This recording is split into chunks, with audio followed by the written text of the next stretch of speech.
తెనాలి రామకృష్ణ. మీ పేరేంటండి? పెద్దన్న. మీ పేరేంటండి? శ్రీకృష్ణదేవరాయలు. మీ పేరేంటండి? పింగళి సూరణ. మీ పేరేంటండి? రామభద్ర. మీ పేరేంటండి? పూజటి. మీ పేరేంటండి? పట్టుమూర్తి. సామ్రాజ్య యశోకీర్తిని దిగంతాలకు చాటి చెప్పిన వీరులకు, సామంత దండ నాయకులకు, సంగీత సాహిత్యాలకు అలవాలమై మా సభయందు కొలువై నాష్టదిగ్గజ కవులకు, పూన విజయ సభ్యులకు, విజయనగర పౌరులకు, విదేశీ ప్రతినిధులకు, హితులకు, సన్నిహితులకు నమస్సుమాంజలి తెలుపుకుంటున్నాం. ఆశీనులు కండి.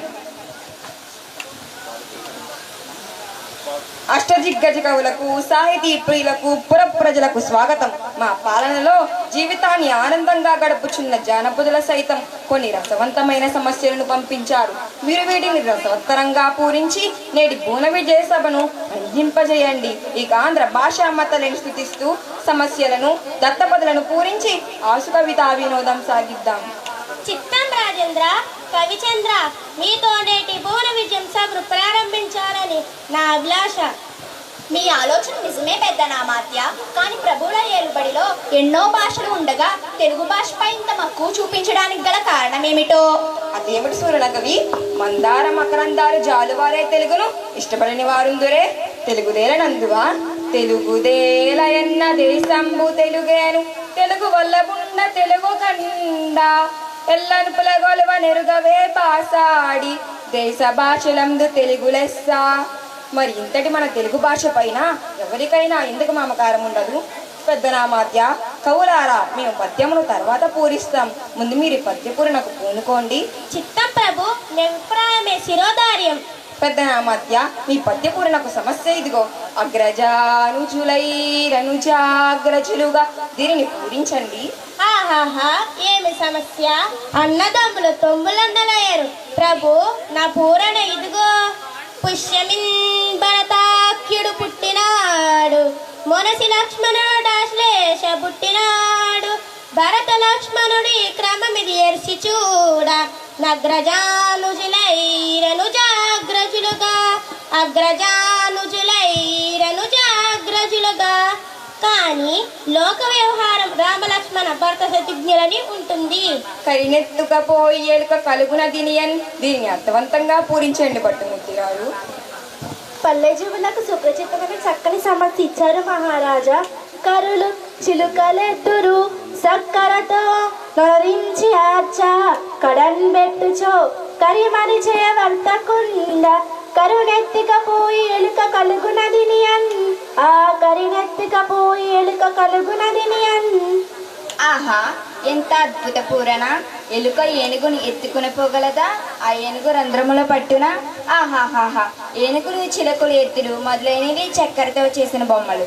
వ్యాపారి పగలంతా అటు నమ్మాడు. సాయంత్రానికి అన్ని బొమ్మలను ఎత్తిపెట్టి ఒక్క ఏనుగు బొమ్మను మరిచాడని, దానిని ఎలుక రంధ్రంలోకి ఇచ్చుకుపోయిందని మీ భావం వినుల విందుగా ఉంది. బహుబాగు. కృతజ్ఞతలు మహారాజా. ముద్దు పలుకుల ముక్కు తిమ్మనక ఎందుకోండి.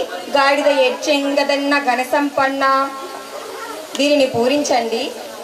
రాజశేఖర, మానవులలో ఆడిన మాటలు తప్పేవారు కొందరున్నారు. జంతువులలో దీనిని చూడలేరు.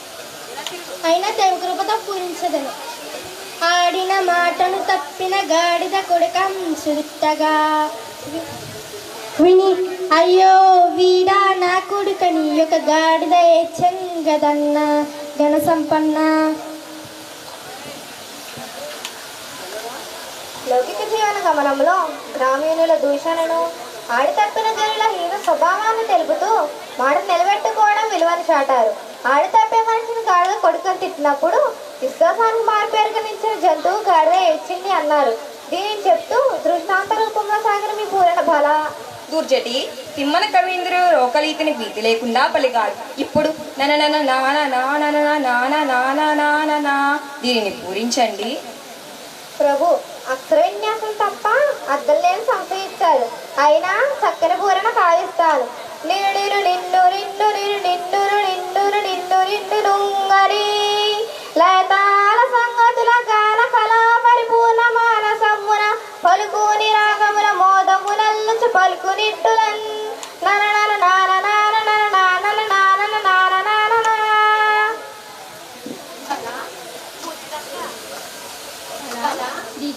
మత్స్యశ్వరుని వరప్రసాద కవిత్వంగా పొందిన దుర్జటి భువన విజయ కవులు చూసిన మన కవుల కావ్య సాహిత్యాన్ని, మన సభా గొప్పతనాన్ని గూర్చి పొలంలో పనులు చేసుకుంటూ కూడా లయ కాలానికి అనుకూలంగా మిక్కిలి సంతోషంతో కుని రాగాలు అల్లుకొని స్థితిని కళ్ళకు కట్టితివి. పనిలో పాటతో పాటు పద్యాలను పాడుకొనే వైఖరి అద్భుతం. అవునవును, జానపదుల సొత్తు జానపదం, సత్యం చెప్పారు రామకృష్ణ. తదుపరి నీదే వంతు. మీ పద్య గుంపనాన్ని మేము మెరుగుదము. మేకా తోక అనే 2 దత్తపదాలతో ఒక సీస పద్యం చెప్పండి. మమ్మేలిన దేవరా, నన్ను ఆదేశిస్తే కాదంటానా? ఆలకించండి మహాప్రభు.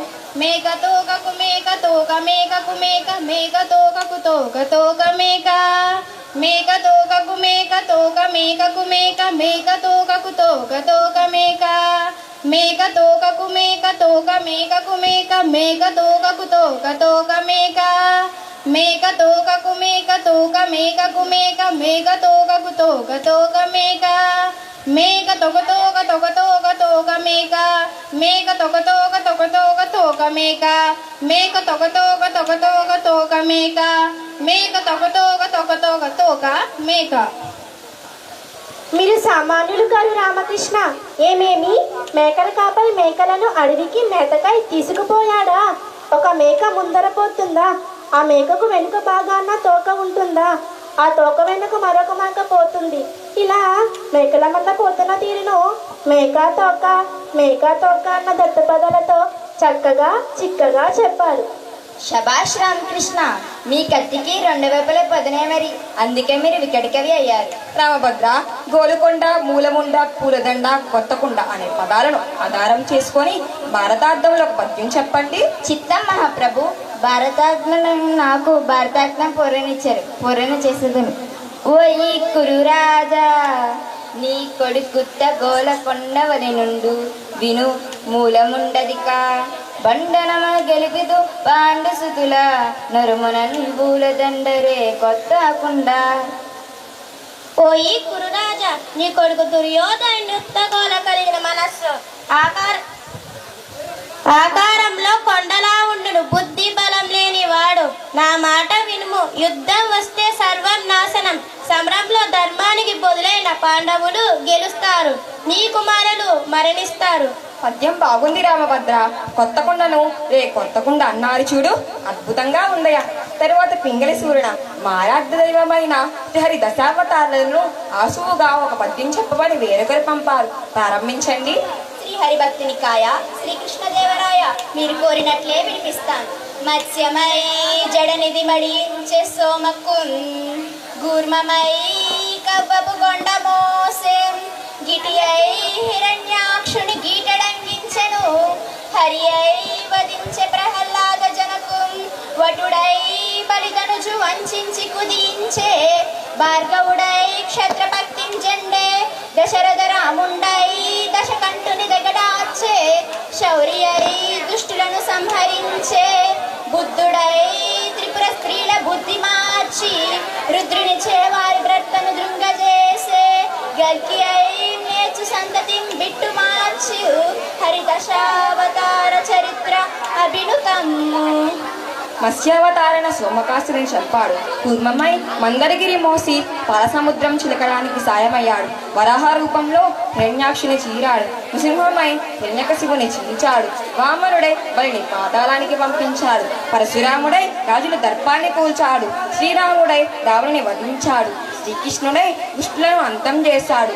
బుద్ధుడై పురస్త్రీల బుద్ధిని మార్చి శివుని చేతి త్రిపురాసుని చంపించాడు. కల్కిగా నిఖిలను కూల్చాడు.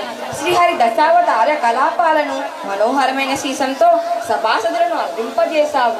మీ అభినందన స్పందనకు వందనం.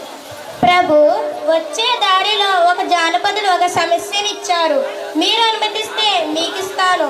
సభారంభంలో మీకు మాటిచ్చాను కదా, కానివ్వండి, సమస్యను అందివ్వండి. ప్రభు, అందుకోండి. అందరూ నందరే మరియు నందరు నందరే, ఎందరందరే, దీనిని పూజించండి. అది సంగతి. ప్రభుల వారికి ఇవ్వదగిన సమస్యే. అష్టదిగ్గజ కవులారా, నా కీర్తిని దిగంతాలకు వ్యాపింపజేయాలన్న మీ కుతూహలానికి సంతోషం, పూర్ణ చేసేది సంతోషం. ఆలకించండి.